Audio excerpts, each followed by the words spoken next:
بسم اللہ الرحمن الرحیم، میں امیر افضل گلزار اور آپ دیکھ رہے ہیں ڈی ایم ایم نیوز۔ آج ہمارے ساتھ تھا، کیا نام ہے جی آپ؟ عامر شہزاد۔ عامر شہزاد صاحب ہیں جی۔ یہ عامر شہزاد صاحب انتہائی پرانی خستہ حال بلڈنگ میں قدیمی اور پرانے کرایہ دار ہیں۔ عامر شہزاد صاحب سے ہم یہ پوچھنا چاہیں گے، یہ بلڈنگ کا آپ کو اس کی تاریخ کا پتہ ہے، یہ کب بنی ہے؟ یہ سننے میں آئی ہے یہ 1938 کی بنی ہوئی ہے۔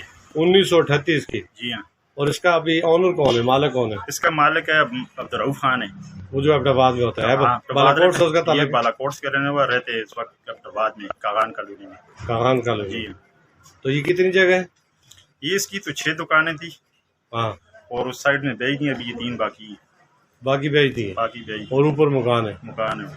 محمد حسین کھٹانا کون ہے؟ یہ میرا استاد ہے جی۔ جن سے آپ نے کام سیکھا ہے؟ جی ہاں۔ یہ ضلع مانسر کی پہلی دکان ہے بلڈنگ میں۔ یہ بلڈنگ کس طرح بچ گئی ابھی تک؟ نہ خرید و فروخت ہوئی، نہ اس کے اوپر؟ بس یہ مالک لوگوں کو پتہ ہوگا کیوں نہیں کی، کیا ہوا۔ کتنا کرایہ آپ دیتے ہیں؟ اس کا تو میرا کرایہ اس وقت جو لگا ہوا ہے میرے پاس تو یہ رہن ہے۔ رہن ہے نا؟ جی ہاں، رہن۔ بس وہ رہن کا بڑا پیارا ہے نا، وہ دیتا بھی رہن ہی ہے۔ اچھا، یہ آپ بھی ادھر کچھ عرصہ رہے ہیں، آپ کے بھائی اجمل صاحب سابق سچو، اللہ پاک انہیں جنت میں اعلیٰ مقام، اس کے حوالے میں آپ ذرا بتائیں نا، کیا کتنا عرصہ پہلے آپ رہتے؟ یہ تقریباً 2010 میں آپ کتنے سال رہے تھے؟ یہ تقریباً 3-4 سال رہے ہیں۔ اچھا، تو اس بلڈنگ کی کیا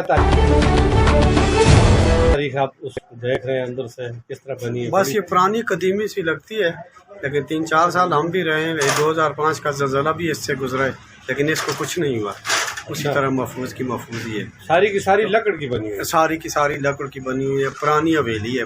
پرانی حویلی؟ پرانے اس کا مطلب ہے کسی ہندو سکھ نے جب پاکستان بنا ہے چھوڑی ہوگی؟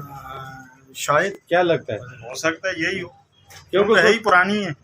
کیونکہ اس وقت مسلمانوں کو اتنا کھلا ماحول یا کاروبار میں تو نہیں چھوڑ دیتے، نہیں چاہتے کسی پرانے سکھ ہندو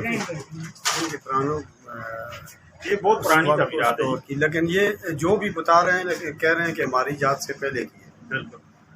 ہماری یاد سے پہلے کی، بڑی یادیں وابستہ ہیں جی۔ جی۔